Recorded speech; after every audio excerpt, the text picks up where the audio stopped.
Check, check, I suppose. Hello, everybody. I don't know if, well, I don't know why I'm saying everybody. There's still, as far as I'm aware, no one here. It's just me and Lamp. But yeah, it's been a little while, which is of course 3 days, because it's always 3 days. But I think it's been more than 3 days actually. It's been an odd couple of days here. You might be noticing some issues with how things are going out. Things might be a bit fuzzier. Because Lamp has had to redo the wards. Just to let anyone who does watch these know, later on when you can watch them later, like Lamp says you can, something went wrong. You might remember a little while back, a couple of things I was reading this ago, there was a while where something happened with the wall. What was it, Lamp? Yeah, something with the wards. Yeah, something went wrong with the wards, and they were a little bit weird for a while. And then, yeah, Lamp put them back up. But apparently, when they went a bit weird, something happened, or something got in, and so that has caused no shortage of problems for the last few days or weeks or however long it's been. Then I have no way of knowing. So, we got a new addition to our little library here. And it's not one of our normal editions, because we don't like it. But, it's here now. So yeah, down here is the thing that got him. And I've told you that there are basically 4 types of books in the wider sort of library that we're in. That being the good ones we get in here, the damaged ones, the bad ones, and the screamy ones. And Lamp says this one is both screamy and bad. So he's got it stuffed in the shelf and he's put these chains on it. And apparently that's where it's going to stay because he can't get rid of it. But apparently it shouldn't be a problem. So, you know, I'm sure it'll be fun. Or it won't, and then things will go wrong. But I don't know what I can do about it, so I'm just going to go back to doing what I've been doing and reading these books because I'm not getting free cheese from emergencies anymore. And I have missed it. I enjoyed this book, or I've been enjoying this book. So, without any further ado, let's get back into it, I suppose. So, where were we? Yeah. So, our last little section of this book, White Fang by Jack London, we followed the she-wolf who had attacked and tried to eat Bill and Henry, and her 3 suitors who eventually just come down on one eye, and we watched them go through some human camps and steal food, then find a little den and give birth to a litter of cubs, and then things go badly and they struggle for food for a while, and then all 1 of them cubs died from it, and then one eye died, and the cub sort of grew up into his own a little bit, come to his own as touch, and then due to desperate times coming again, they had to confront a lynx. I think we're lynx. And yeah, and that's sort of where we left off after that big confrontation and the cub coming into his own. So, yeah. I think we ended last time on a discussion of the sort of role of motivation, or food and motivation, the need for survival, and the role we all play in sort of the chain of it.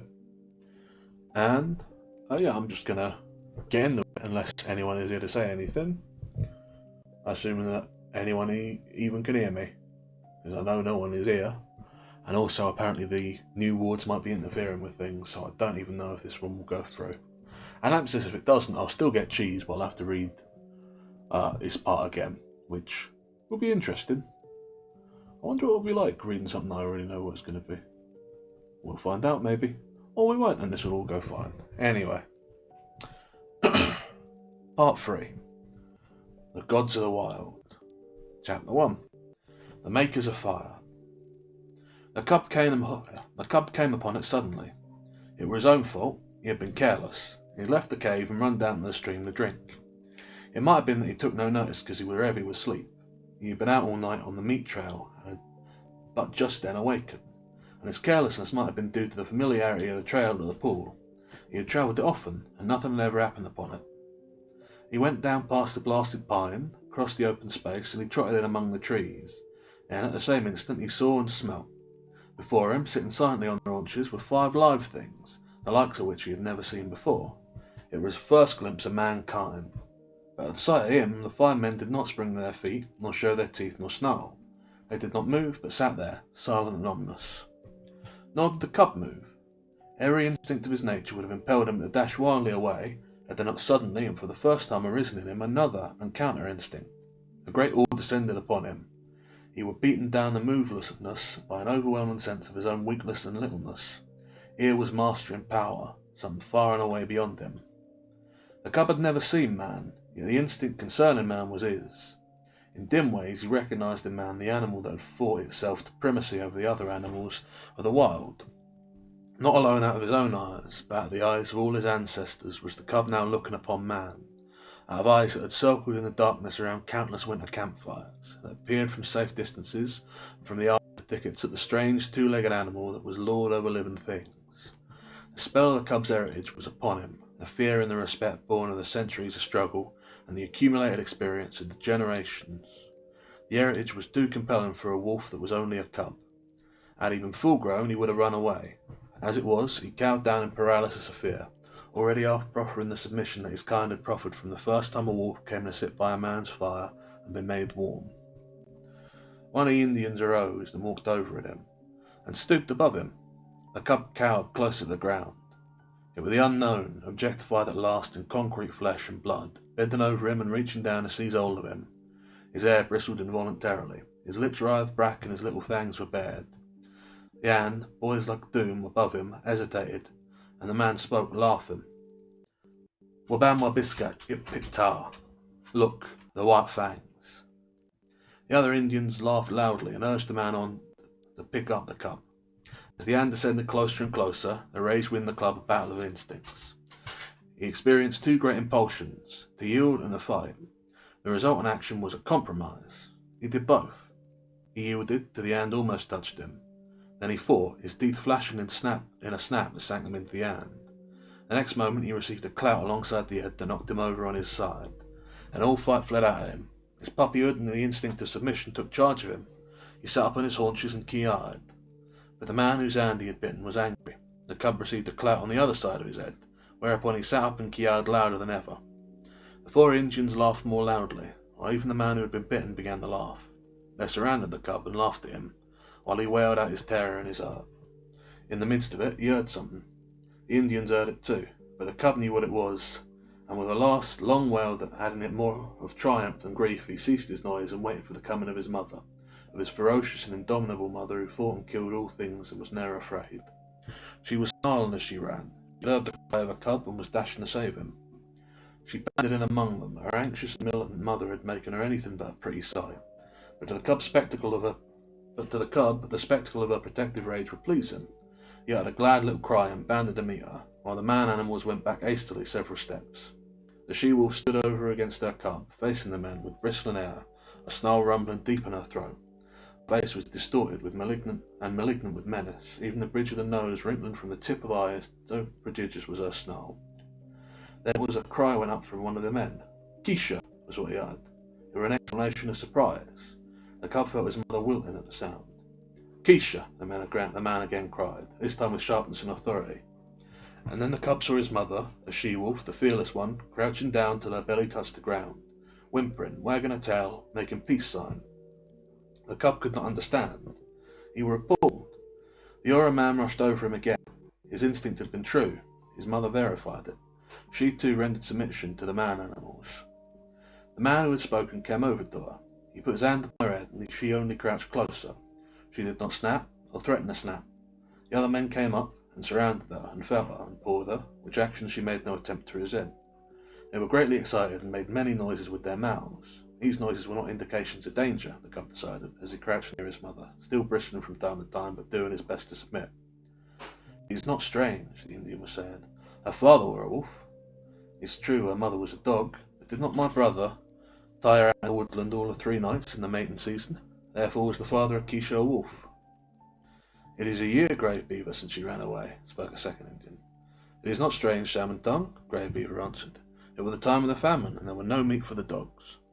"She has lived with the wolves," said a third Indian. "So it would seem, Three Eagles," Grave Beaver answered, laying his hand on the cub. "And this be the sign of it." The cub snarled a little at the touch of the hand, and the hand flew back to administer a clout, whereupon the cub covered its fangs and sank down submissively, while the hand, returning, rubbed behind its ears and up and down its back. "This be the sign of it," Grave Beaver went on. "It is plain that his mother is Keisha, but his father was a wolf, wherein is him there is little dog and much wolf. His fangs be white, and White Fang shall be his name.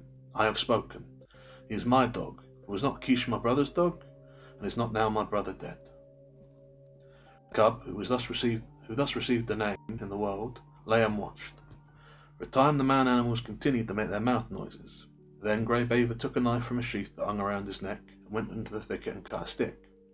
White Fang watched him. He notched the stick at each end, and in the notches fastened strings of rawhide. One string he tied around the throat of Keisha, and he led her to a small pine around which he tied the other string. White Fang followed and lay down beside her. Salmon Tongue's hand reached out to him and rolled him over on his back. Keisha looked on anxiously.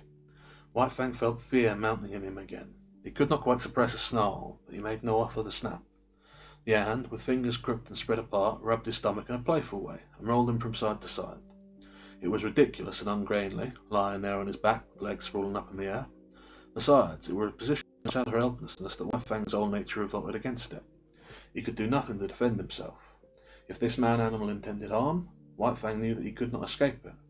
How could he spring away with his 4 legs in the air above him? Yet submission made him master his fear, and he only growled softly.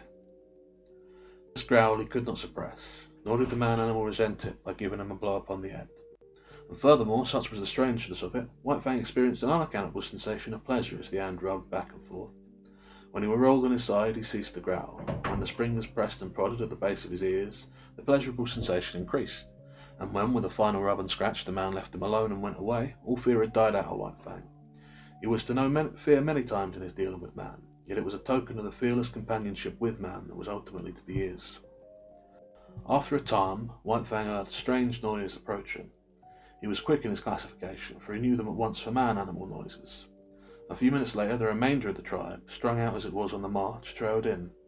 There were more men and many women and children, 40 souls of them, and all heavily burdened with camp equipage and outfit. Also there were many dogs, and these, with the exception of the part-grown puppies, were likewise burdened with camp outfit. On their backs, in bags that fastened tightly around underneath, the dogs carried from 20 to 30 pounds a weight. White Fang had never seen dogs before, but at sight of them he felt that they were his own kind, only somehow different. They displayed little difference from Wolf when they discovered the cub and his mother. There was a rush.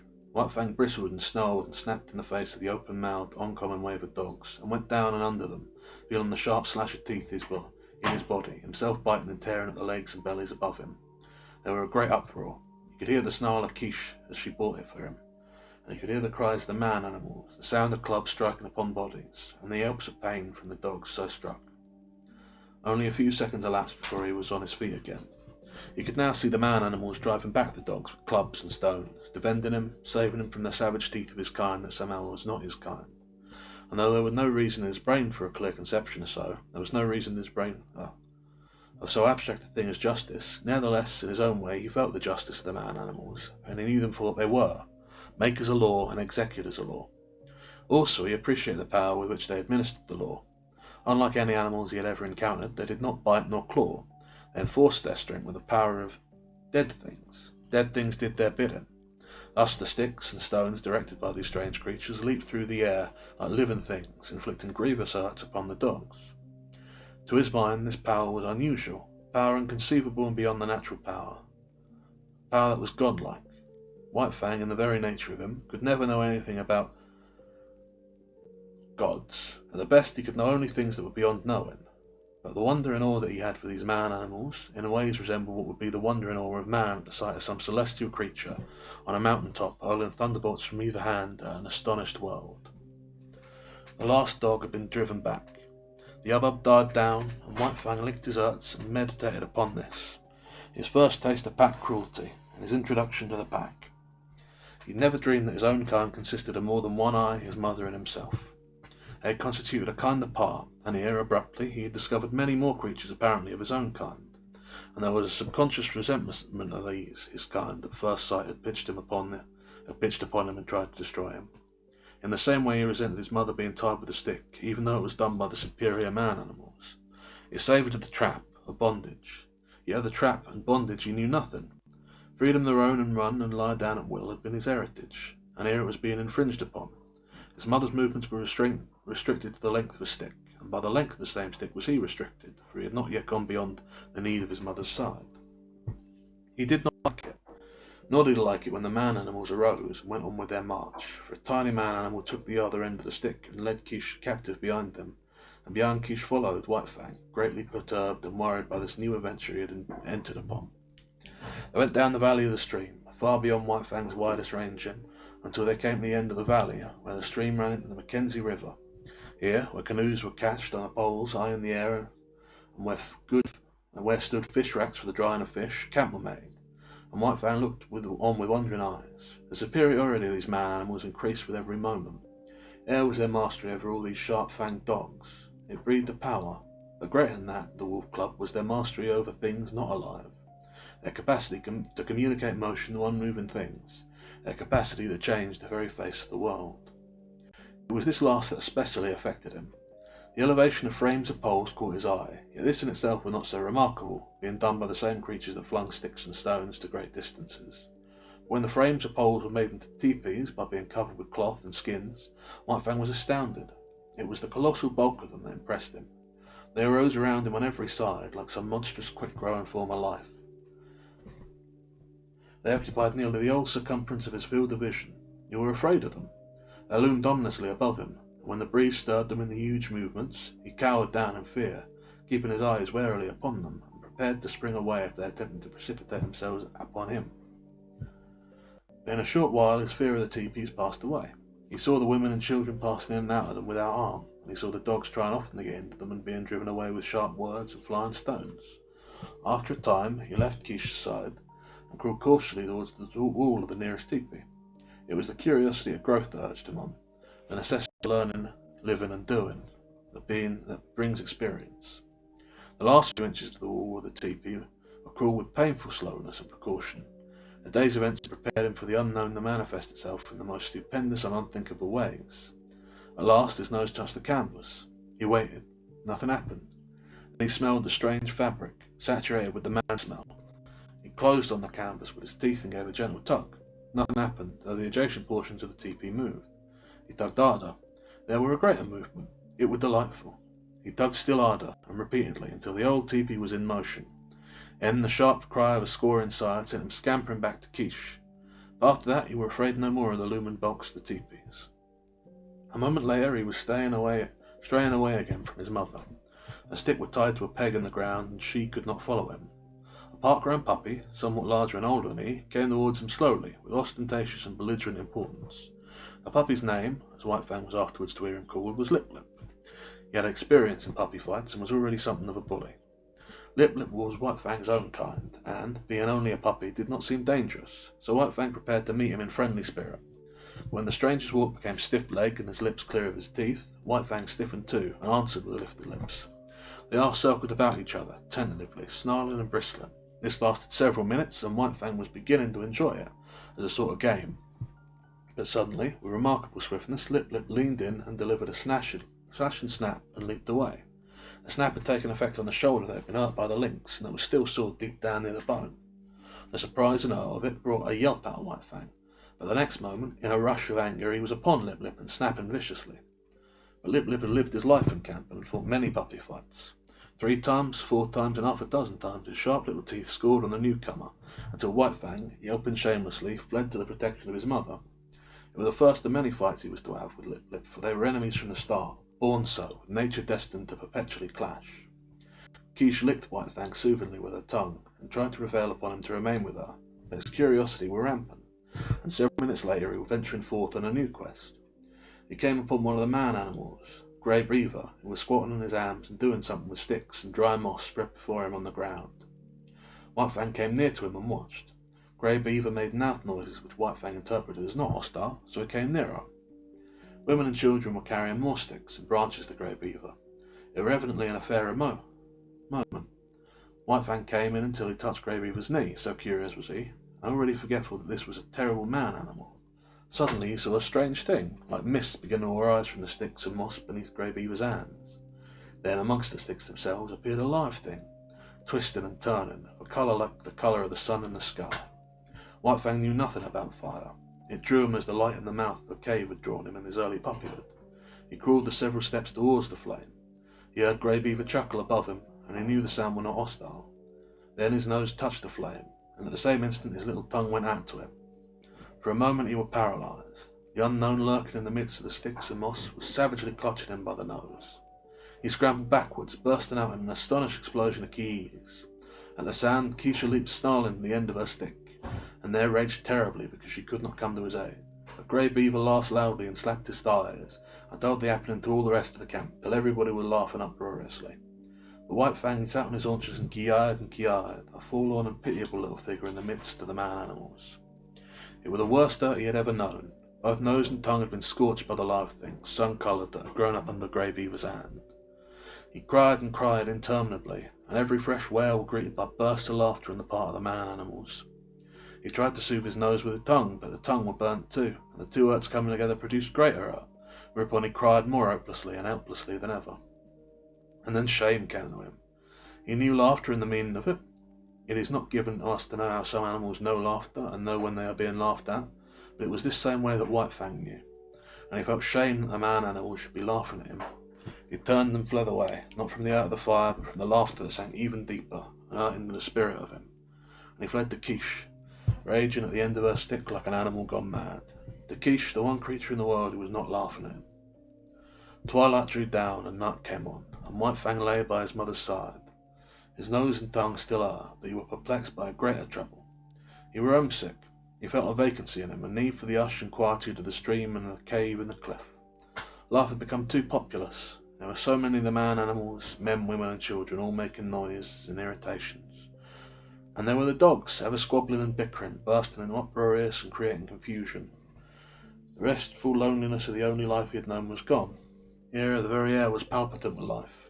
It hummed and buzzed unceasingly, continually changing its intensity and abruptly variant in pitch.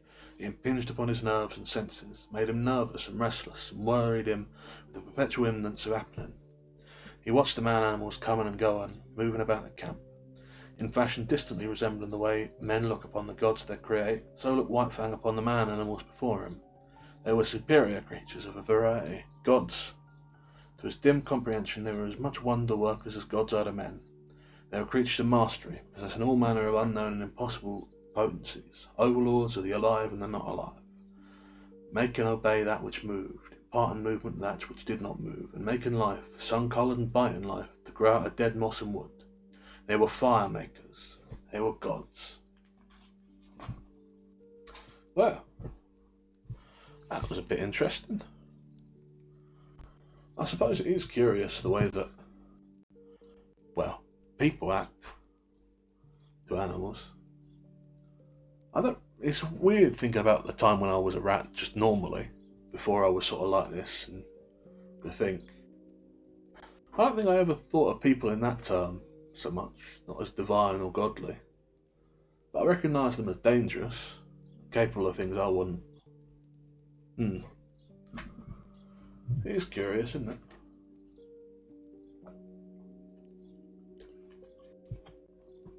We have another sign of them instincts that he talks about quite often, Jack London. The memories of the ancestors who was tamed by man. I think it's the first time he's really... Well, I guess not. In Call of the Wild he had the memories of the early man. But those were all memories sort of leading back towards the pre-man times in the wilderness. It's interesting.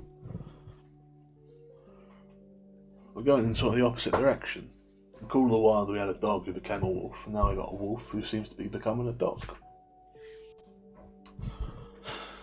I wonder how it will go. Fire is a very strange thing. It's terrible mysterious, even to me. I think I know the making of it, but I still don't know all it can do. I thought I knew most of it, but then I met Lamp, and he's just a bit of fire in a little metal container, and he can do all sorts of weird things. The more you know. Let's have a quick drink of water and get back to it. Right. Chapter 2. The Bondage. The days were thronged with experience for White Fang. During the time that Quiche was tied by the stick, he ran about all over all the camp, inquiring, investigating, learning. He quickly came to know much of the ways of the man animals, but familiarity did not breed contempt. The more I came to know them, the more they vindicated their superiority, the more they displayed their mysterious powers, the greater loomed their godlikeness. The man has been given the grief often of seeing his gods overthrown and his altars crumbling, but the wolf and the wild dog that have come in to crouch at man's feet, this grief would never come.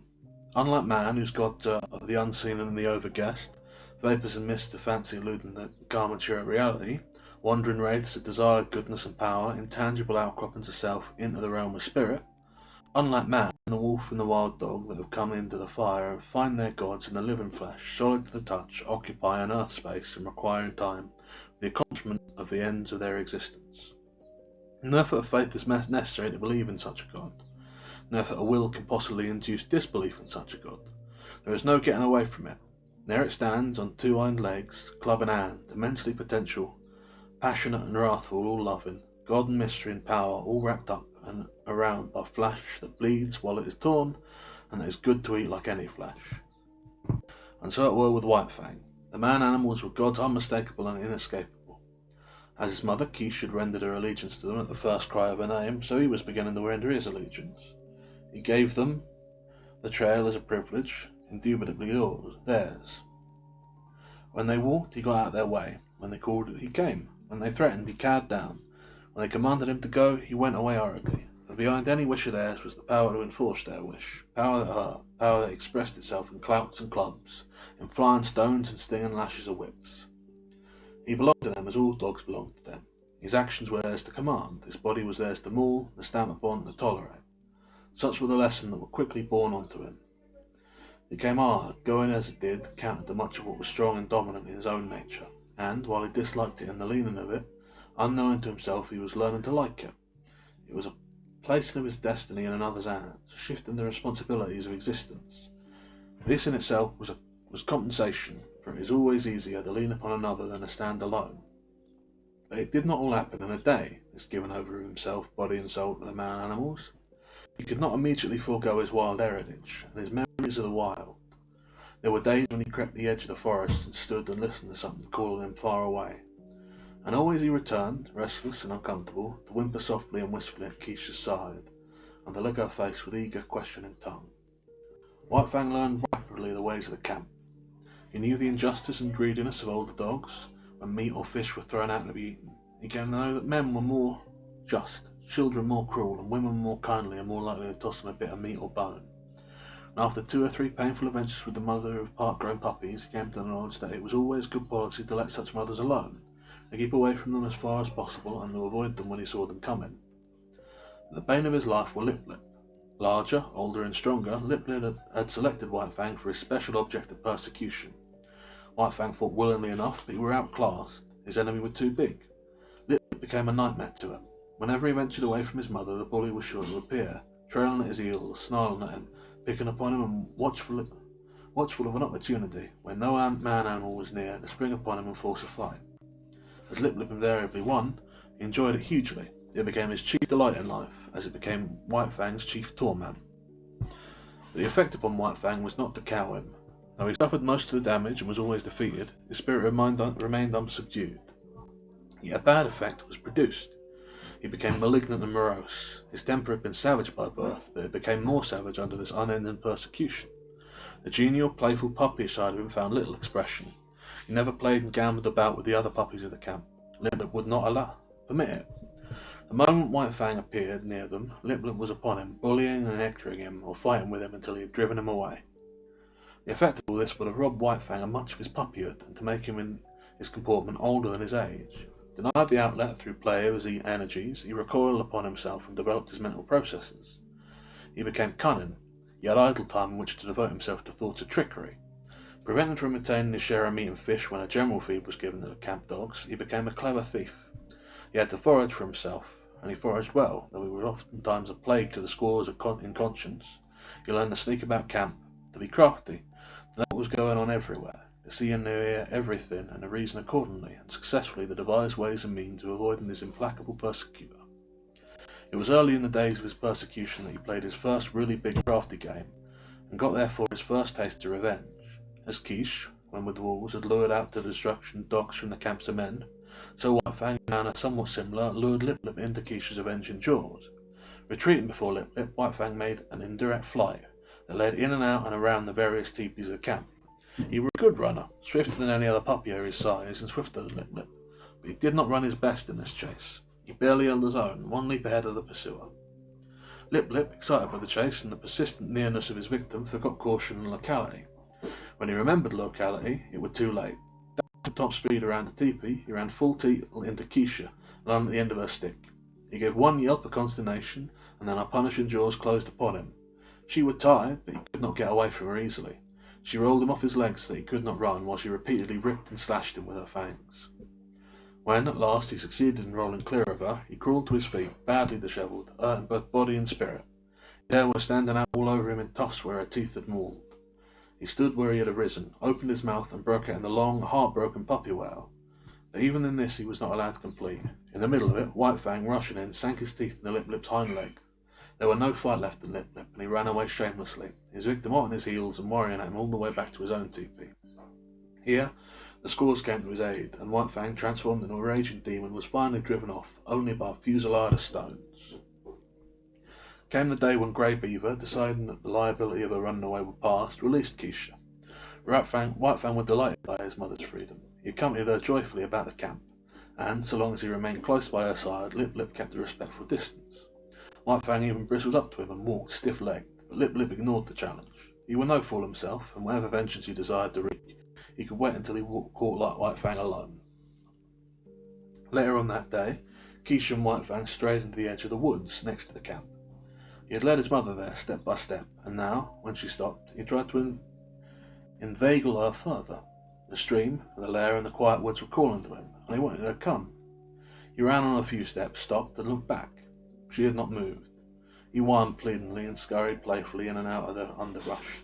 He ran back to her, licked her face, and ran out again. And still she did not move.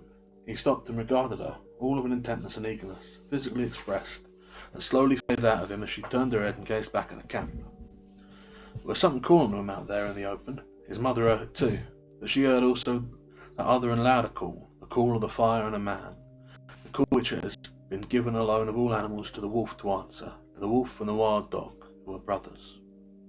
Keisha turned and slowly trotted back towards camp. Stronger than the physical restraint of the stick, with a clutch of the camp upon her. Unseen and occultly, the gods still gripped her with their power and would not let her go. White Fang sat down in the shadow of a birch and whimpered softly. There was a strong smell of pine and subtle wood fragrances filled the air, reminding him of his old life of freedom before the days of his bondage. But he was still only a part-grown puppy, and stronger than the call either of man or the wild with the call of his mother. All the hours of his short life he had depended upon her. The time was yet to come for independence. She arose and trotted forlornly back to camp, pausing once or twice to sit down and whimper, and to listen to the call that still sounded in the depths of the forest. In the wild, the time of a mother with her young is short. Under the dominion of man, it is sometimes even shorter. Thus it were with White Fang. Grey Beaver were in the debt of 3 eagles. 3 eagles were going away on a trip up the Mackenzies to the Great Slave Lake. A strip of scarlet cloth, a bearskin, 20 cartridges, and Quiche went to pay the debt. White Fang saw his mother taken aboard 3 Eagles' canoe, and tried to follow her. A blow from 3 Eagles knocked him backwards to the land. The canoe shoved off. He sprang into the water and swam after it, deaf to the sharp cries of Grey Beaver to return. Even a man animal, a god, White Fang ignored, such was the terror he was in of losing his mother. But gods are accustomed to being obeyed, and Grey Beaver wrathfully launched a canoe in pursuit. When he overtook White Fang, he reached down and by the nape of the neck lifted him clear of the water. He did not deposit him at once into the bottom of the canoe. Holding him suspended with one hand, with the other he proceeded to give him a beating, and it was a beating. His hands were heavy. Every blow was shrewd to hurt, and he delivered a multitude of blows. Impaled by the blows that rained upon him, now from this side, now from that, White Fang swung back and forth like an erratic and jerky pendulum. Varying were the emotions that surged through him. At first he had known surprise, then came a momentary fear, when he yelped several times at the impact of the hand. This was quickly followed by anger. His free nature asserted itself, and he showed his teeth and snarled fearlessly in the face of the wrathful god. This but served to make the god more wrathful. The blows came faster, heavier, more shrewd to hurt. Grey Beaver continued to beat White Fang. White Fang continued to snarl. But this could not last forever. One or the other must give over, and that one was White Fang. Fear surged through him again. For the first time he was being really manhandled. The occasional blows of sticks and stones he had previously experienced were as caresses compared with this. He broke down and began to yelp with a cry and yelp. For a time each blow brought a yelp from him, but fear passed into terror, until finally the yelps were voiced in unbroken succession, unconnected with the rhythm of their punishment. At last Grey Beaver withheld his hand. White Fang, hanging limply, continued to cry. It seemed to satisfy his master, who flung him down roughly in the bottom of the canoe. In the meantime the canoe had drifted down the stream. Grey Beaver picked up the paddle. White Fang were in his way. He spurred him savagely with his foot.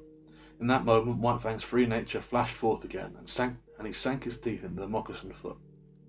The beating that had gone before was nothing compared with the beating he now received. Grey Beaver's wrath was terrible, likewise was White Fang's fright. Not only the hand, but the hard wooden paddle were used upon him, and he was bruised and sore in his small body, when he was again flung down in the canoe. Again, and this time with purpose, did Grey Beaver kick him. White Fang did not repeat his attack on the foot. He had learned another lesson of his bondage. Never, no matter what the circumstances, must he dare to bite the god who was lord and master over him. The body of the lord and master was sacred, not to be defiled by the teeth of such as he. That was evidently the crime of crimes, the one offence there was no condoning nor overlooking. When the canoe touched the shore, White Fang lay whimpering and motionless, waiting the will of Grey Beaver. It was Grey Beaver's will that he should go ashore, for ashore he was flung, striking heavily on the side and hurting his bruises afresh. He crawled tremblingly to his feet and stood whimpering. Lip, who had watched the whole proceeding from the bank, now rushed upon him, knocking him over and sinking his teeth into him. White Fang was too helpless to defend himself, and it would have gone hard with him had not Grey Beaver's foot shot out, lifting Lip into the air with its violence, so that he smashed down to earth a dozen feet away. This was the man-animal's justice, and even then, in his own pitiable plight, White Fang experienced a little grateful thrill at Grey Beaver's heel. A little grateful thrill. At Grey Beaver's heels, he limped obediently through the village to the teepee, and so it came that White Fang learned that the right to punish was something the gods reserved for themselves and denied to the lesser creatures under them. That night, when all was still, White Fang remembered his mother and sorrowed for her. He sorrowed too loudly and woke up Grey Beaver, who beat him. After that he mourned gently when the gods were around, but sometimes, straying off to the edge of the woods by himself, he gave vent to his grief, and cried it out with loud whimperings and wailings. It was during this period that he might have hearkened to the memories of the lair and the stream and run back to the wild, but the memory of his mother held him. As the hunting man-animals went out and came back, so she would come back to the village sometimes, so he remained in his bondage waiting for her. But it were not altogether an unhappy bondage. There were much to interest in. Something were always happening. There were no end to the strange things these gods did, and he was always curious to see. Besides, he was learning how to get along with Grey Beaver. Obedience, rigid, undeviating obedience, was what was exacted of him, and in return he escaped beatings and his existence was tolerated. Nay, Grey Beaver himself sometimes tossed him a piece of meat, and defended him against the other dogs in the eating of it, and such a piece of meat was of value. It was worth more, in some strange way, than a dozen pieces of meat from the hand of a squaw. Grey Beaver never petted nor caressed. Perhaps it was the weight of his hands, perhaps his justice, perhaps the sheer power of them, and perhaps it were all these things that influenced White Fang, for a certain tie of attachment was forming between him and his surly lord. Insidiously and by remote ways, as well as by the power of stick and stone and clout of hand, were the shackles of White Fang's bondage being riveted upon him. The qualities of his kind that in the beginning made it possible for them to come into the fires of men were qualities capable of development. They were developing in him, and the camp life, replete with all the misery as it was secretly endearing itself to him all the time. but White Fang were unaware of it. He knew only grief for the loss of Quiche, hope for a return, and an hungry yearning for the free life that had been his. That's the end of chapter 2. I've said it before, I'll say it again. I don't understand why dogs is loyal to men. Some of them you get, like Buck and John Thornton from Call of the Wild. That you can understand. But a lot of men is bastards. You wouldn't see a rat taking that sort of thing. You get hurt as a rat, you scurry away. You know better. I know some rats is kept, but it's kept in cages. Or if there's not, they're treated much better than that. I still think they're fools, but we see the way that men come to command. Although you can sort of tell this is written by a man, given the self-aggrandizement, godliness. Seems a bit much to me, but what do I know? I'm not a man, nor am I a dog. It's insidious the way that the life seems to tie to him. Unnatural and horrid. But what are you to do? If there is a long line of history calling you to do something, it can be very hard to overcome it, I suspect. Anyway, little drop of water and then back to it, yeah?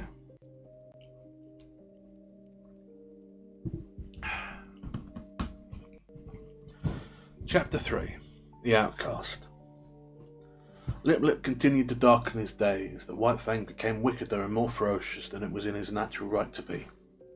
Savageness was a part of his make-up, but the savageness thus developed exceeded his make-up. He acquired a reputation for wickedness among the man-animals themselves. Wherever there were trouble and uproar in camp, fighting and squabbling, or the outcry of a squaw over a bit of stolen meat, they were sure to find White Fang mixed up in it, and usually at the bottom of it. They did not bother to look after the causes of his conduct. They saw only the effects, and the effects were bad.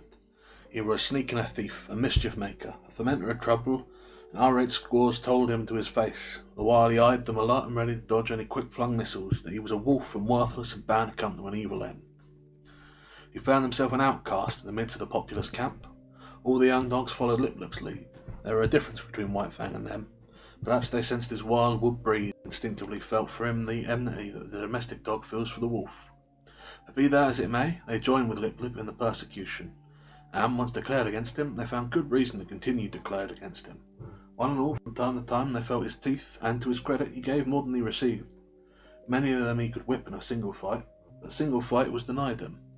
The beginning of such a fight was a signal for all the young dogs in camp to come running and pitch upon him. Out of this pack persecution he learned two important things: how to take care of himself in a mass fight against him, and how, on a single dog, to inflict the greatest amount of damage in the briefest space of time.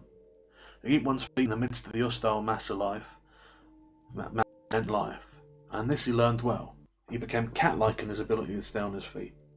Even grown dogs might hurtle him backwards or sideways with the impact of their heavy bodies, and backwards or sideways he would go, in the air or sliding on the ground, but always with his legs under him and his feet downward to the Mother Earth. When dogs fight, there are usually preliminaries to the actual combat, snarling and bristling and stiff-legged strutting. But White Fang learned to omit these preliminaries. Delay meant the coming against him of all the young dogs. He must do his work quickly and get away. So he learned to give no warning of his intention. He rushed in and snapped and slashed on the instant, without notice, before his foe could prepare to meet him. Thus he learned how to inflict quick and severe damage. Also he learned the value of surprise. A dog, taken off its guard, its shoulder slashed open or its ear ripped in ribbons before it knew what was happening, was a dog half-whipped. I can respect that, that's a good move. Furthermore, it was remarkably easy to overthrow a dog taken by surprise. While a dog thus overthrown invariably explodes for a moment the soft underside of its neck, the vulnerable point on which to strike for its life. White Fang knew this point. It were a knowledge bequeathed to him directly from the hunting generations of wolves. So it was that White Fang's method, when he took the offensive, was, first to find the young dog alone, second to surprise it and knock it off its feet, and third to drive him with his teeth at the soft throat. Being but partly grown, his jaws had not yet become large enough nor strong enough to make this throat attack deadly. But many a young dog went around camp with a lacerated throat in token of White Fang's intention.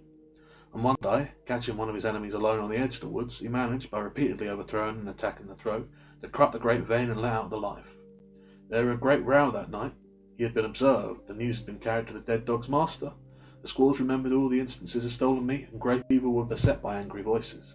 But he resolutely held the door of his tepee, inside which he had placed the culprit, and refused to permit the vengeance for which his tribespeople clamoured. White Fang became hated by men and dog. During this period of his development, he never knew a moment's security. The tooth of every dog were against him, the hand of every man. He was greeted with snarls by his kind, with curses and stones by his gods. He lived tensely. He was always keyed up, alert for attack, wary of being attacked, with an eye for sudden and unexpected missiles, prepared precipitously and coolly to leap in with a flash of teeth, or to leap away with a menacing snarl. As for snarling, he could snarl more terribly than any dog, young or old, in camp. The intent of the snarl is to warn or frighten, and judgment is required to know when it should be used. White Fang knew how to make it and when to make it. Into his snarl he incorporated all that was vicious, malignant, and horrible, with noise serrated by continuous spasms, hair bristling in recurrent waves, tongue whipping out like a red snake and whipping back again, ears flattened down, eyes gleaming hatred, lips wrinkled back, and fangs exposed and dripping. He could compel a pause on the part of almost any assailant. A temporary pause, when taken off guard, gave him the vital moment in which to think and determine his action. Often a pause so gained lengthened out until it evolved into a complete cessation from the attack, and before more than one of the grown dogs, White Fang's snarl enabled him to beat an honourable retreat. An outcast himself from the pack of the park-grown dogs, his sanguinary method and remarkable efficiency made the pack pay for its persecution of him. Not permitting himself to run with the pack, the curious state of affairs obtained that no member of the pack could run outside the pack. White Fang would not permit it. One of his bushwhacking and waylaying tactics. The young dogs were afraid to run by themselves. With the exception of Lip Lip, they were compelled to bunch together for mutual protection against the terrible enemy they had made. A puppy alone by the river bank meant a puppy dead, or a puppy that aroused the camp with its shrill pain and terror as it fled back from the wolf cub that had waylaid it. But White Fang's reprisals did not cease, even when the young dogs had learned thoroughly that they must stay together. He attacked them when he caught them alone, and they attacked him when they were bunched. The sight of him was sufficient to start them rushing after him, at which time his swiftness usually carried him into safety. But woe to the dog that outran his fellows in such a pursuit. White Fang had learned to turn suddenly upon the pursuer that was ahead of the pack, and thoroughly to rip him up before the pack could arrive. This occurred with great frequency, for, once in a full cry, the dogs were prone to forget themselves in the excitement of the chase, while White Fang never forgot himself. Stealing backward glances as he ran, he were always ready to whirl around and down the overzealous pursuer that outran his fellows. The young dogs are bound to play, and out of the exigencies of this situation they realised their play in this mimic warfare. Thus it was that the hunt of White Fang became their chief game, a deadly game withal, and at times a serious game. He, on the other hand, being the fastest footed, was unafraid to venture anywhere. During the period that he waited vainly for his mother to come back, he led the pack many a wild chase through the adjacent woods, but the pack invariably lost him. Its noise and outcry warned him of its presence, while he ran alone, velvet-footed, silently, a moving shadow among the trees, after the manner of his father and mother before him. Further, he was more directly connected with the wild than they, and he knew more of its secrets and stratagems. A favourite trick of his was to lose his trail in running water, and then lie quietly in a nearby thicket while their baffled cries rose around him. Hated by his kind and by mankind, indomitable, perpetually warred upon and himself waging perpetual war, his development was rapid and one-sided. This was no sore for kindliness and affection to blossom him. Of such things he had not the faintest glimmering. The code he learned was to obey the strong and to oppress the weak. Grey Beaver were a god and strong, therefore White Fang obeyed him. But the dog, younger or smaller than himself, was weak, a thing to be destroyed. His development went in the direction of power. In order to face the constant danger of error and even destruction, his predatory and protective facilities were unduly developed. He became quicker in movement than the other dogs, swifter of foot, craftier, deadlier, more lithe, more lean, with iron-like muscles and sinew, more enduring, more cruel, more ferocious, and more intelligent. He had to become all of these things, else he would not have held his own nor survived the hostile environment in which he found himself. That's the end of chapter 3. Well, he seemed a vicious cur, but I can respect certain parts of that. Learn not to do the bristling and snarling thing is smart. That's very stupid to be announcing that you're going to fight someone before you fight them. Hit someone before they notice. That's the way of things, yeah. What else? That's quite a short chapter, really. He's developing in a rough sort of way, and he's get all tore up. He tore up a lot of dogs. He seems unduly vicious to me, but then I guess he's being sort of unduly put upon. Still, murderous little so-and-so, isn't he?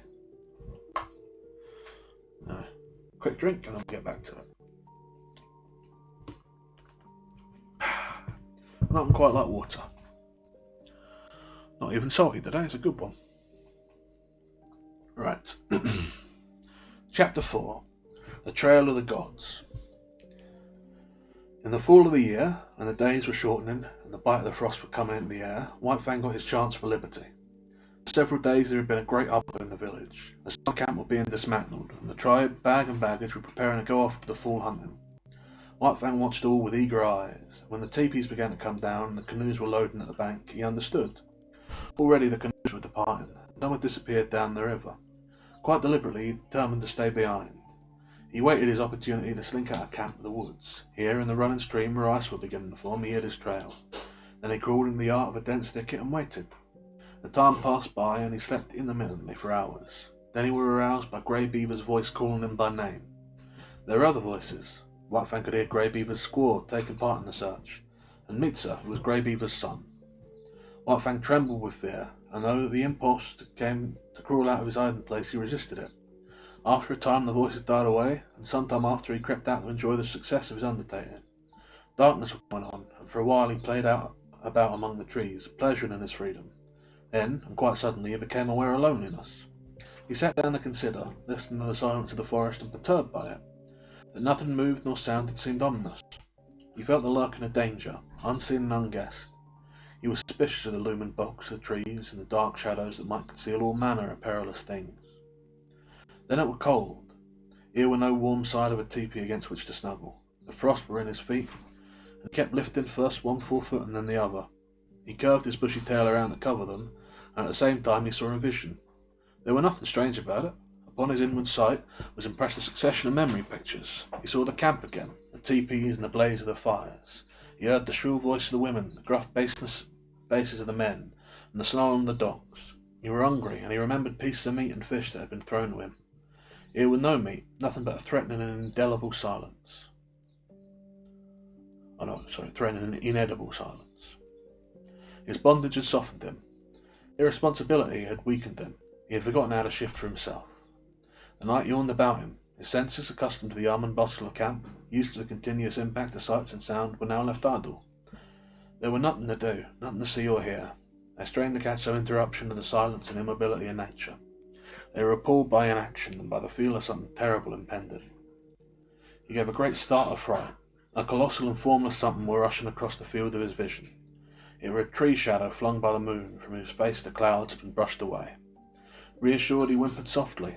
Then he suppressed the whimpers for fears that it might attract the attention of the lurking dangers.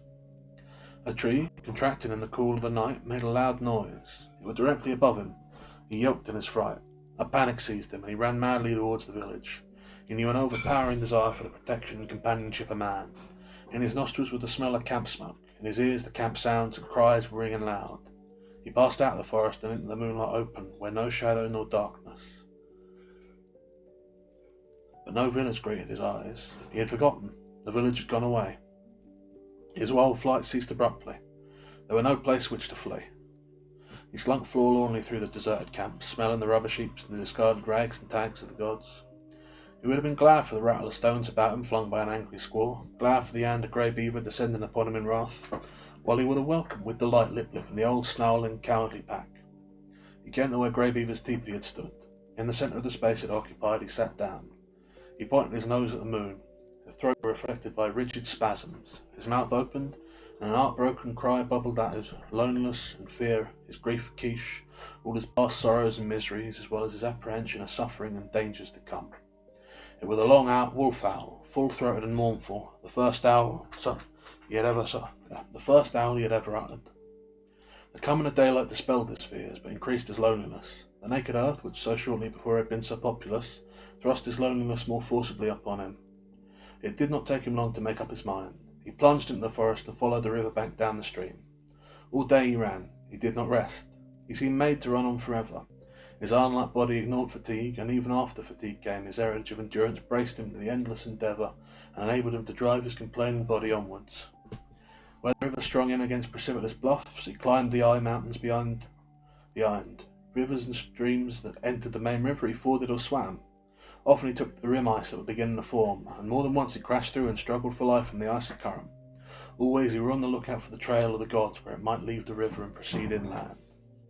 White Fang were intelligent beyond the average of his kind, yet his mental vision were not wide enough to embrace the other Vancouver of the Mackenzie. What if the trail of the god led out on that side? It never entered his head. Later on, when he had traveled more and grown older and wiser, and come to know more of trails and rivers, it might be that he could grasp and apprehend such a possibility. But that mental power was yet in the future.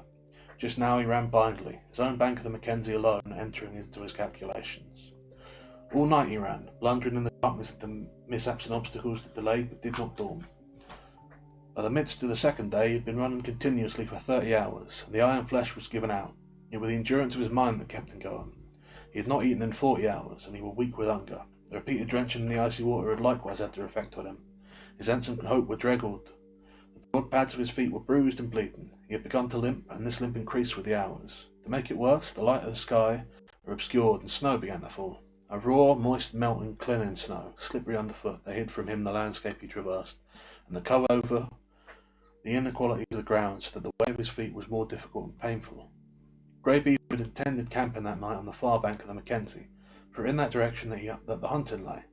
But on the near bank, shortly before dark, a moose, coming down to drink, had been espied by Skitterskreetch, who was Grey Beaver's squaw. Now, had not the moose come down to drink, had not Mitzar been steering out of the course because of the snow, and had not Skitterskreetch sighted the moose, and had not Grey Beaver killed it with a lucky shot from his rifle, all subsequent things would have happened differently. Grey Beaver would not have camped on the near side of the Mackenzie, and White Fang would have passed by and gone on, either to die or find his way to his wild brothers and become one of them, a wolf to the end of his days. Night had fallen. The snow was flying more thickly, and White Fang, whimpering softly to himself as he stumbled and limped along, came across a fresh trail in the snow. So fresh was it that he knew it immediately for what it was. Whining with eagerness, he followed back from the river bank and in among the trees. A camp sound came to his ears. He saw the blaze of the fire, Skitterskreetch cooking, and Grey Beaver squatting out on his hams and mumbling a chunk of raw tallow. There was fresh meat in camp. White Fang expected a beating. He crouched and bristled a little at the thought of it. Then he went forward again. He feared and disliked the beatings he knew to be waiting for him, but he knew further that the comfort of the fire would be his, the protection of the gods, the companionship of the dogs. The last a companionship of enmity, but nonetheless a companionship and satisfying to his gregarious needs. He came cringing and crawling into the firelight. Grey Beaver saw him and stopped munching the tallow. White Fang crawled slowly, cringing and grovelling into the abjectness of his abasement and submission. He crawled straight forward, straight towards Grey Beaver, every inch of his progress becoming slower and more painful. At last he lay at his master's feet. Into his possession he now surrendered himself voluntarily, body and soul. Of his own choice he came in to sit by man's fire and to be ruled by him. White Fang trembled, waiting for the punishment to fall upon him. There were a movement of the hand above him. He cringed involuntarily under the expected blow. It did not fall. He stole a glance upward. Grey Beaver were breaking the lump of tallow in half. Grey Beaver were offering one piece of the tallow. Very gently, and somewhat suspiciously, he first smelled the tallow and then proceeded to eat it. Grey Beaver ordered meat to be brought to him, and guarded him from the other dogs while he ate. After that, grateful and content, White Fang lay at Grey Beaver's feet, gazing at the fire that warmed him, blinking and dozing, secure in the knowledge that tomorrow would find him, not wandering forlorn through the bleak forest stretches, but in the camp of the man-animal, the gods to whom he had given himself, and upon whom he was now dependent. That's the end of chapter 4. That's a bit much, but I do sympathise in a couple of ways. Going from one environment to another can be very disorienting. When I first came down here from my more popular sewers in the city I scurried about, it was very strange. This place is real quiet, and the noises it do make are strange. And I miss the other rats too. We didn't always get along, we squabbled sometimes. Though perhaps not quite so much as them chasing me and hounding me at all hours and me murdering them. It wasn't always a good relationship, but I do still miss it. So, I can understand that. I still don't really get the old submission to man thing, but I guess it's a dog thing. I probably need to stop questioning it, or I'll just be doing it the old time. I do like the little bit about how originally Grey Beaver planned to camp on the other shore. It's interesting to point out the way that chance plays a role in stories. How things would go completely different if it weren't for a small coincidence that changed the course, the shape of the way things are. Something to think about. Anyway, another quick drink of water, and we'll be back to it.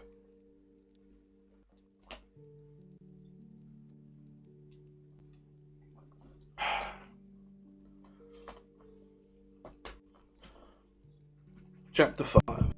The Covenant.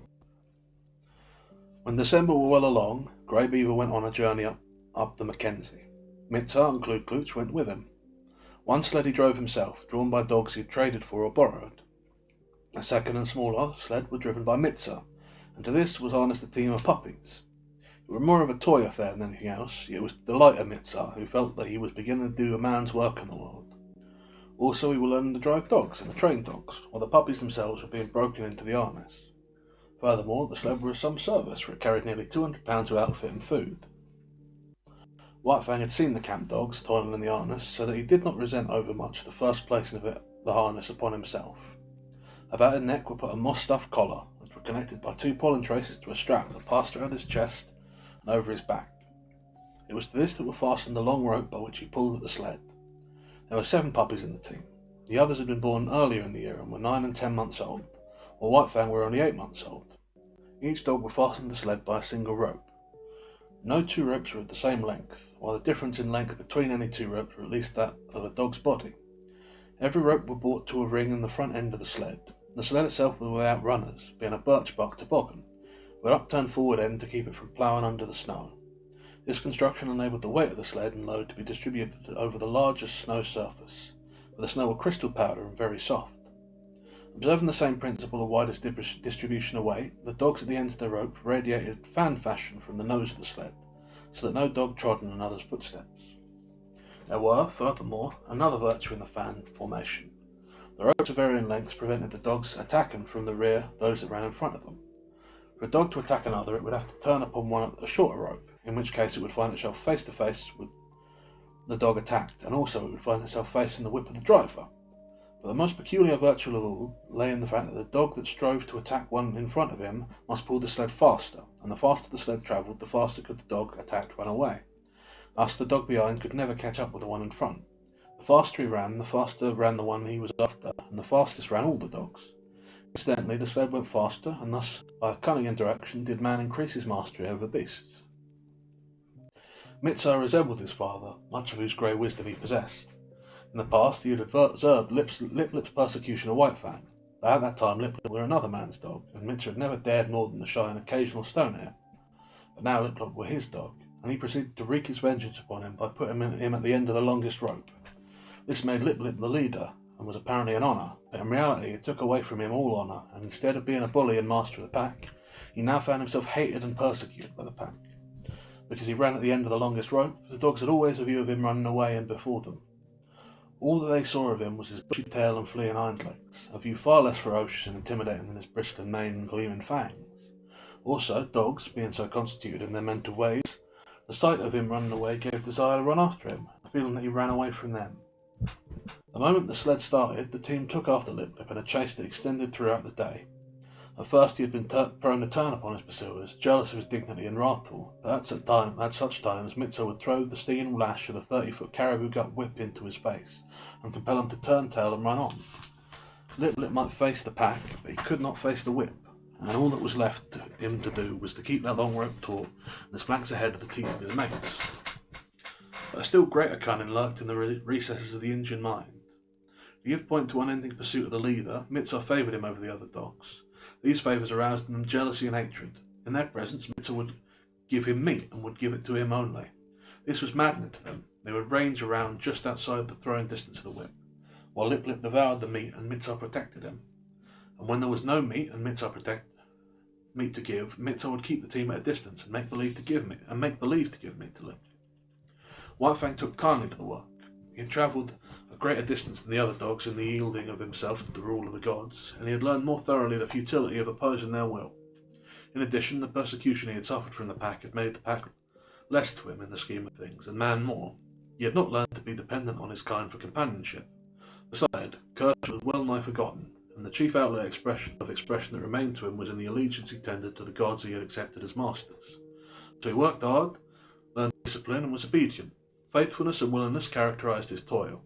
These are essential traits of the wolf and the wild dog when they have become domesticated, and these traits White Fang possessed in unusual measure. A companionship did exist between White Fang and the other dogs, but it was one of warfare and enmity. He had never learned to play with them. He knew only how to fight, and fight with them he did, returning to them 100-fold the snaps and slashes they had given to him in the days when Lip Lip was leader of the pack. But Lip Lip was no longer leader, except when he fled away before his mates at the end of his rope, the sled bouncing along behind. In camp, he kept close to Mitz-style Grey Beaver or Klukooch. He did not dare venture away from the gods, for now the fangs of all dogs were against him, and he tasted to the dregs the persecution that had been White Fang's. With the overthrow of Lip Lip, White Fang could have become leader of the pack, but he was too morose and solitary for that. He merely thrashed his teammates, otherwise he ignored them. They got out of his way when he came along, nor did the boldest of them ever dare to rob him of his meat. On the contrary, they devoured their own meat hurriedly, for fear that he would take it away from them.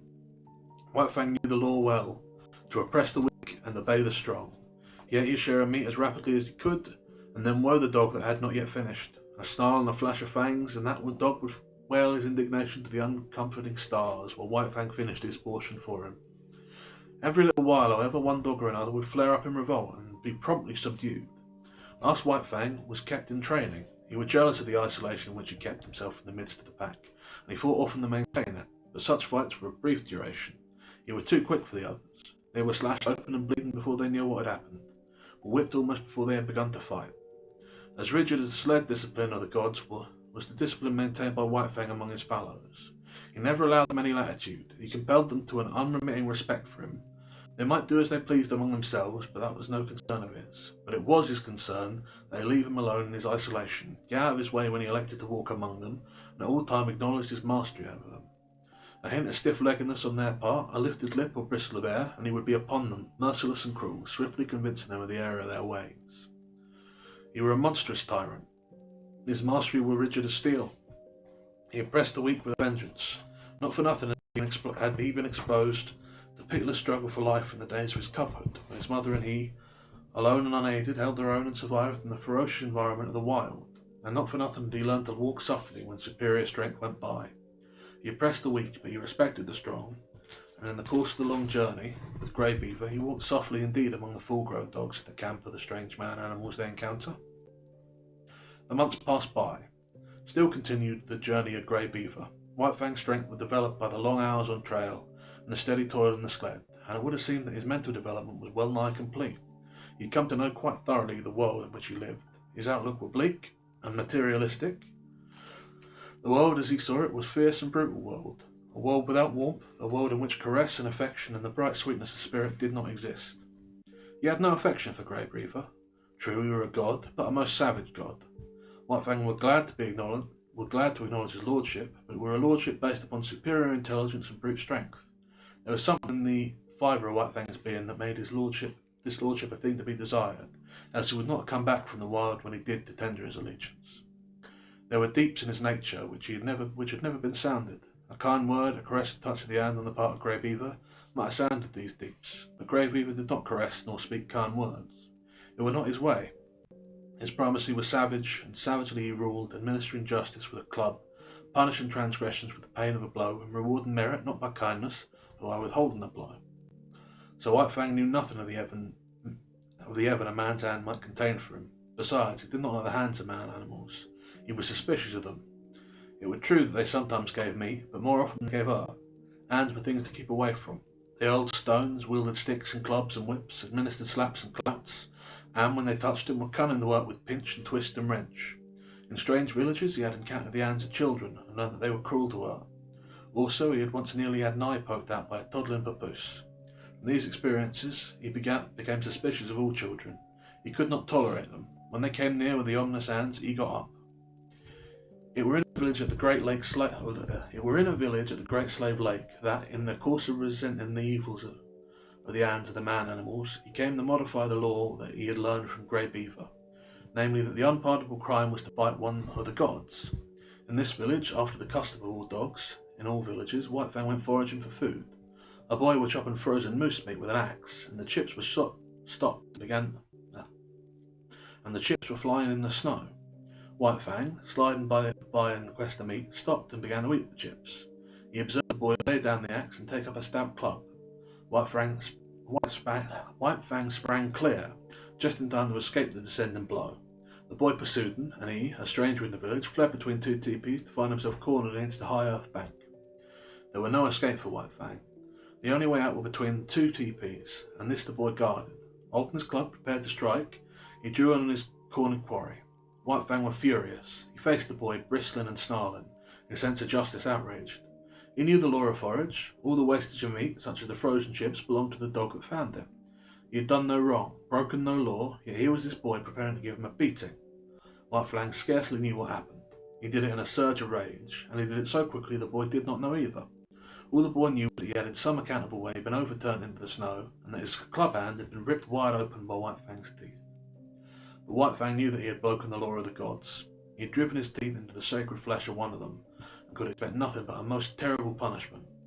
He fled away to Grey Beaver, behind whose protecting legs he crouched when the Briton boy and the boy's family came, demanding vengeance. But they went away with vengeance unsatisfied. Grey Beaver defended White Fang. So did Mitzar and Klukooch. White Fang, listening to the word he wore and watching the angry gestures, knew his act was justified. And so it came that he learned that there were gods and gods. There were his gods and there were other gods, and between them there were a difference. Justice or injustice, they were all the same. He must take all things from the hands of his own gods, but he was not compelled to take injustice from the other gods. It were his privilege to resent it with his teeth, and this also were a law of the gods. Before the day were out, White Fang wanted to learn more about this law. Mitzar, alone, gathering firewood in the forest, encountered the boy that had been bitten. With him were other boys. Hot words passed, and all the boys attacked Mitzar. They were going hard with him. Blows were raining upon him from all sides. White Fang looked on at first. This were an affair of the gods and no concern of his. Then he realised that this was Mitzar, one of his own particular gods who were being maltreated. It were no reasoned impulse that made White Fang do what he then did. A mad rush of anger sent him leaping in among the combatants. 5 minutes later, the landscape was covered with fleeing boys, many of whom dripped blood upon the snow in token that White Fang's teeth had not been idle. When Mitzar told his story in camp, Grey Beaver ordered meat to be given to White Fang. He had ordered much meat to be given, and White Fang, gorged and sleepy by the fire, knew that the law had received its verification. It were in line with these experiences that White Fang came to learn the law of property and the duty of defence of property. From the protection of his god's body to the protection of his god's possession were a step, and this step he made. What was his god's was to be defended against all the world, even the extent of biting other gods. Not only was such an act sacrilegious in its nature, but it were fraught with peril. The gods were all powerful, and a dog were no match against them. Yet White Fang learned to face them, fiercely belligerent and unafraid. Duty rose above fear, and thieving gods learned to leave Grey Beaver's property alone. One thing in this connection White Fang quickly learned, and that was that a thieving god was usually a cowardly god, prone to run away at the sound of the alarm. Also he learned that but brief time elapsed between his sounding of the alarm and Grey Beaver's coming to his aid. He came to know that it was not fear that drove the thief away, but fear of Grey Beaver. White Fang did not give the alarm by barking. He never barked. His method was to drive straight at the intruder and to sink his teeth in if he could. Because he was morose and solitary, having nothing to do with the other dogs, he was usually fitted to guard his master's property, and in this he was encouraged and trained by Grey Beaver. One result of this would have made White Fang more ferocious and indomitable, and more solitary. The months went by, binding stronger and stronger the covenant between dog and man. This was the ancient covenant that the first wolf that came in from the wild entered into with man. And, like all succeeding wolves and wild dogs that had done likewise, White Fang worked the covenant out for himself. The terms were simple. For the possession of a flesh and blood god, he exchanged his own liberty. Food and fire, protection and companionship were some of the things he received from the god. In return, he guarded the god's property, defended his body, worked for him, and obeyed him. The possession of a god implies service. White Fang's was a service, a duty and all, but not a love. He did not know what love was. He had no experience of love. Quiche was a remote memory. Besides, not only had he abandoned the wild and his kind when he gave himself up to man, The terms of the covenant were such that if he ever met Quiche again, he would not desert his God to go with her. His allegiance to man seemed somehow a law of his being greater than the love of liberty, of kind and kin. And that's the end of chapter 5. Well, that's interesting, I suppose. We see White Fang learn the traces like Buck did before him, and learn a little more of his interaction with people. Yeah, there's not too much to that. I guess we'll learn a bit more about Grey Beaver and his family. Need to be in a sort of canon one. Yeah, I don't have a lot to say about this one really. It's more of the sort of learning to be with man thing, which seems to be a feature of dogs. I think I made my opinion on that pretty clear, but it is interesting. It's well written. A little drop of water. I'm trying to think if I've got more to say than this really. I haven't wanted me to discuss these, but I don't know. I suppose the learn to fight with men thing is sort of interesting. It goes against what I would expect of an animal that's basically a wolf. Men tend to be afraid of wolves. It does seem strange to encourage a wolf to be, if not prepared, at least used to fighting and damaging a man. I don't think Grey Beaver would be well liked amongst other people. But I'm not sure of that, because I don't really know how humans interact that well. Other than when they're drunk and they drop a lot of things.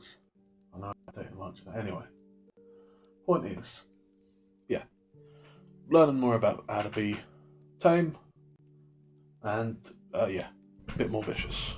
Keeps getting more vicious, seems to be. Let's get back to it. Chapter 6, The Famine. The spring of the year were at hand when Grey Beaver finished his long journey. It were April, and White Fang were a year old when he pulled into the home village and was loosed from the harness by Mitza. A long way from his full growth, White Fang, next to Lip Lip, was the largest yearling in the village. Both from his father the wolf and from Quiche he had inherited stature and strength, and already he were measuring up alongside the full-grown dogs. He had not yet grown compact. His body was slender and rangy, and his strength more stringy than massive. He coat with a true wolf grey, and to all appearances he were a true wolf himself. The quarter strain of dog he had inherited from Quiche had left no mark upon him physically, but played its part in his mental makeup. He wandered through the village, recognising with staid satisfaction the various gods he had known before his long journey. Then there were the dogs, puppies grown up like himself, and grown dogs that did not look so large and formidable as the memory pictures he had retained of them. Also he stood less in fear of them than formerly, stalking among them with a certain carelessness and ease that was new to him as it was enjoyable. There was Basik, a grizzled old fellow that in his younger days had but to uncover his fangs to send White Fang cringing and crouching to the right about. From him White Fang had learned much of his own insignificance, and from him he was now to learn much of the change and development that had taken place in himself. While Basik had been growing weaker with age, White Fang had been growing stronger with youth. It were at the cutting up of a moose, fresh killed, that White Fang learned of the changed relations in which he stood to the dog world. He had got for himself a hoof and part of the shin bone, to which quite a bit of meat were attached. Withdrawn from the immediate scramble of the other dogs, in fact out of sight behind a thicket, he were devouring his prize when Basik rushed in upon him. Before he knew what he was doing, he had slashed the intruder twice and sprung clear. Basik was surprised by the other's temerity and swiftness of attack. He stood, gazing stupidly across at White Fang, the raw red shin bone between them. Basik were old, and already he had come to know the increasing valour of the dogs it had been his wont to bully. Bitter experiences these, which, perforce, he swallowed, calling upon all his wisdom to cope with them. In the old days he would have sprung upon White Fang in fury of righteous wrath, but now his waning powers would not permit such a course.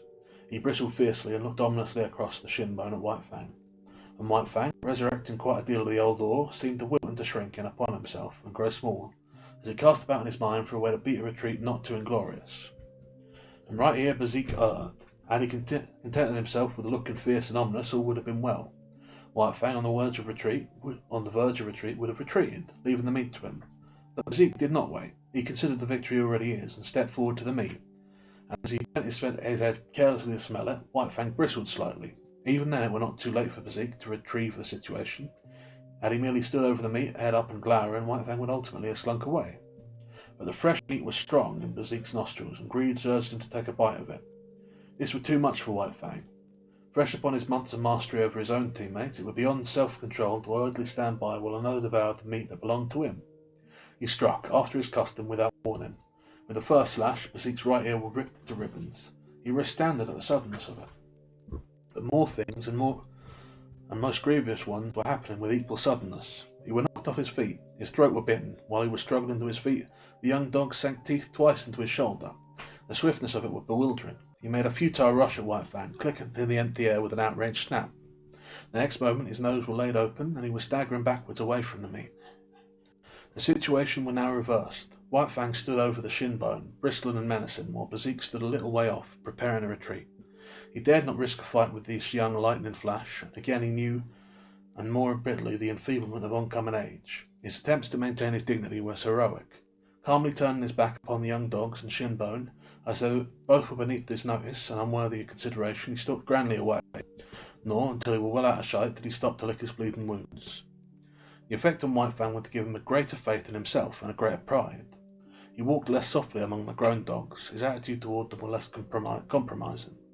Not that he went out of his way looking for trouble, far from it, but upon his way he demanded consideration. He stood upon his right to go his way unmolested and give trail to no dog. He had to be taken into account, that were all. He were no longer to be disregarded and ignored, as were the lot of the puppies, and as continued to be the lot of the puppies that were his teammates. They got out of the way, gave trail to the grown dogs, and gave up meat to them under compulsion. But White Fang, uncompanionable, solitary, morose, scaredly looking right or left, redoubtable, forbidden of aspect, remote and alien, was accepted as an equal by his puzzled elders. They quickly learned to leave him alone, neither venturing hostile acts nor making overtures of friendliness. If they left him alone, he left them alone, a state of affairs that they found, after a few encounters, to be preeminently desirable. In midsummer, White Fang had an experience. Trotting along in his silent way to investigate a new teepee which had been erected on the edge of the village while he were away with the hunters after a moose, he came full upon Quiche. He paused and looked at her. He remembered her vaguely, but he remembered her, and that was more than could be said for her. She lifted her lip at him in the old style of menace. His memory became clear. His forgotten cupboard, all that were associated with that familiar snarl, rushed back to him. Before he had known the gods, she had been to him the centre-pin of the universe. The old familiar feeling of that time came back upon him, surged up within him. He bounded towards her joyously, and she met him with shrewd fangs that laid his cheek open to the bone. He did not understand. He backed away, bewildered and puzzled. But it was not Quiche's fault. A wolf mother was not made to remember her cubs of a year or so before. She did not remember White Fang. He were a strange animal, an intruder, and her present litter of puppies gave her the right to resent such intrusion. One of the puppies sprawled up to White Fang. They were half-brothers, and they did not know it. White Fang sniffed the puppy curiously, whereupon Quiche rushed upon him, gashing his face a second time. He backed farther away. All the old memories and associations died down again and passed into the grave from which they had been resurrected. He looked at Quiche, looking at the puppy and stopping now and then to snarl at him. She were without value to him. He learned to get along without her. Her menacing was forgotten, her meaning was forgotten. There was no place for her in this scheme of things, as there was no place for him in hers. He was still standing, stupid and bewildered, the memories forgotten, wondering what it was all about, when Quiche attacked him a third time, intent on driving away altogether from the vicinity. And White Fang allowed himself to be driven away. This was a female of his kind, and it were a law of his kind that the males must not fight the females. He did not know anything about this law, for it were no generalization of the mind, nor something acquired by experience in the world. He knew it as a secret prompting, as an urge of instinct, of the same instinct that made him howl at the moon and stars of nights, and that made him fear death and the unknown. The months went by. White Fang grew stronger, heavier, and more compact, while his character was developing along the lines laid down by his hereditary and environment. His hereditary was a life stuff that may be likened to clay. It possessed many possibilities, was capable of being moulded into many different forms. Environment served to model the clay, to give it a particular form. Thus had White Fang never come into the fight as a man. The wild would have moulded him into a true wolf, but the gods gave him a different environment, and he was moulded into a dog that was rather wolfish, but that was a dog and not a wolf. And so, according to the clay of his nature and the pressure of his surroundings, his character was being moulded into a certain particular shape. There was no escaping it. He was becoming more morose, more uncompanionable, more solitary, more ferocious. While the dogs were learning more and more that it was better to be at peace with him than at war, and Grey Beaver was coming to prize him more greatly with the passage of each day. White Fang, seeming to sum up strength and all his qualities, nevertheless suffered from one besetting weakness. He could not stand being laughed at. The laughter of men was a hateful thing. They might laugh among themselves about anything they pleased except himself, and he did not mind. But the moment laughter was turned upon him, he would fly into a most terrible rage. Grave, dignified, sombre, a laugh made him frantic to ridiculousness. It so outraged him and upset him that for hours he would behave like a demon, and woke the dog that at such foul times ran afoul of him. He knew the law too well to take out on Grey Beaver. Behind Grey Beaver were a club and Godhead, but behind the dogs was nothing but space, and into this space they fled when White Fang came on in the scene, made mad by laughter. In the 3rd year of his life there came a great famine to the Mackenzie Indians. In the summer the fish failed. In the winter the caribou forsook their accustomed track. Moose were scarce, the rabbits almost disappeared, and hunting and preying animals perished. Denied their usual food supply, weakened by hunger, they fell upon and devoured one another. Only the strong survived. White Fang's gods were also hunting animals. The old and the weak of them died of hunger. There was wailing in the village, where the women and children went without, in order that the little they had might go into the bellies of the lean and hollow-eyed hunters who trod the forest in the vain pursuit of meat. To such extremity were the gods driven that they ate the soft tan leather of their moccasins and mittens, while the dogs ate the harnesses off their back and the very whiplashes. Also the dogs ate one another, and also the gods ate the dogs. The weakest and the more worthless were eaten first. The dogs that still lived looked on and understood. A few of the boldest and wisest forsook the fires of the god, which had now become shambles, and fled to the forest where, in the end, they starved to death or were eaten by wolves. In this time of misery, White Fang too stole away into the woods. He was better fitted for the life than the other dogs, for he had the training of his cubhood to guide him. Especially adept did he become in stalking small living things. He would lie concealed for hours, following every movement of a cautious tree squirrel, waiting with a patience as huge as the hunger he suffered from until the squirrel ventured out upon the ground. Even then, White Fang was not premature. He waited until he was sure of striking before the squirrel could gain a tree refuge. Then, and not until then, would he flash from his hiding place, a great projectile, incredibly swift, never failing its mark. The fleeing squirrel that fled not fast enough. Successful as he was with squirrels, there was one difficulty that prevented him from living and growing fat on them. There were not enough squirrels, so he was driven to hunt still smaller things. So acute did his hunger become at times that he was not above rooting out wood mice from their burrows in the ground. Nor did he scorn to do battle with a weasel as hungry as himself, and many times more ferocious.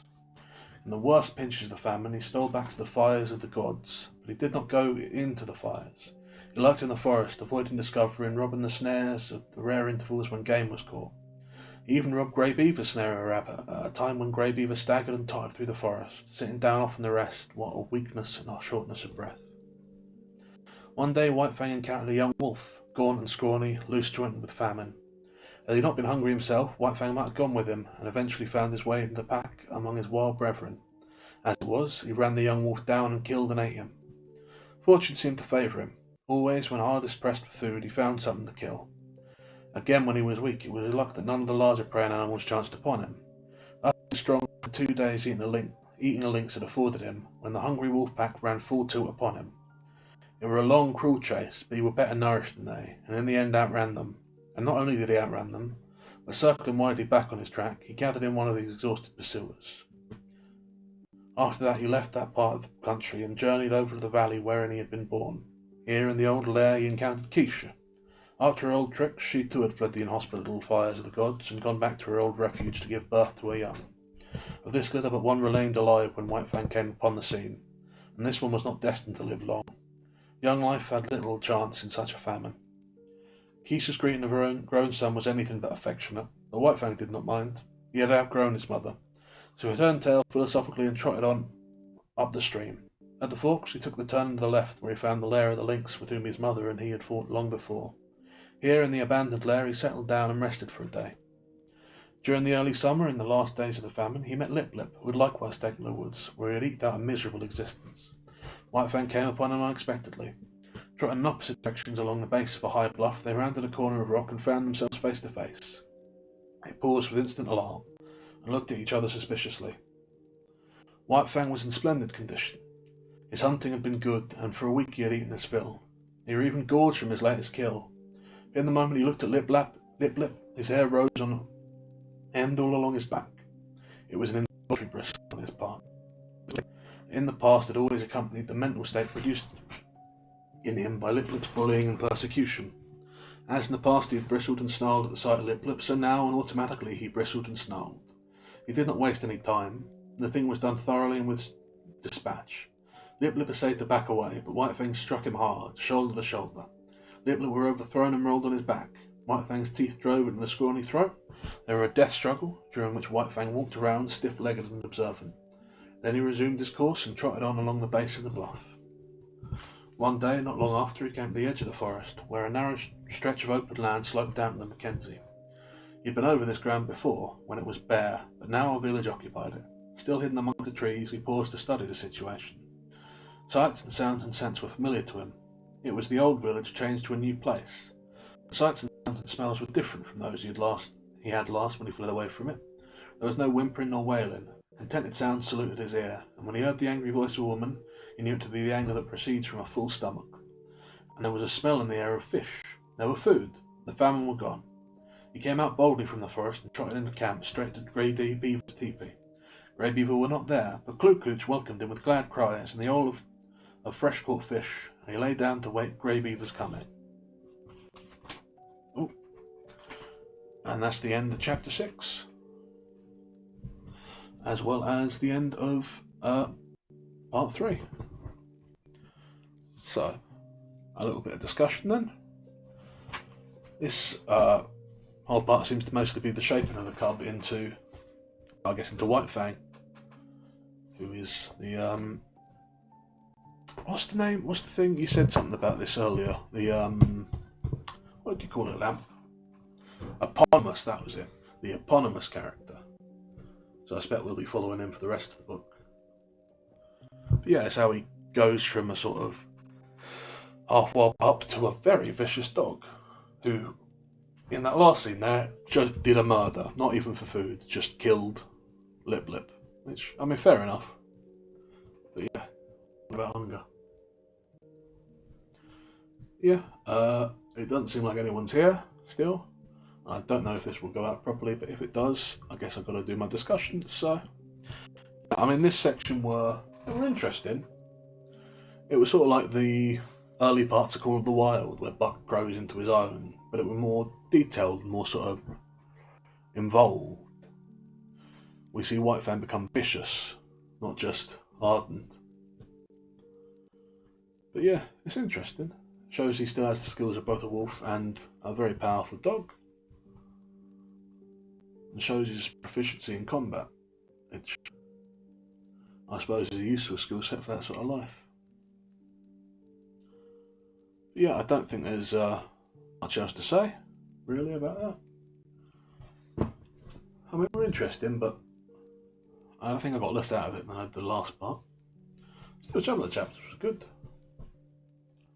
I do enjoy this book, and I'm glad to be able to be back to reading it, though I hope that soon the issues with the new wards can be resolved and I can go back to being sure of whether this will be good. I hope I don't have to reread that part, but if I do, I guess I do. Yeah, again, as far as I'm aware, no one is here watching other than Lamp, but if you are watching this in the future, thank you for watching. I will, of course, as always, be back in 3 days, whenever that is, until Lamp gives me a clock. That's all I'm going to say. And yeah, goodbye for now. Oh, and don't forget, we got this bad book here now.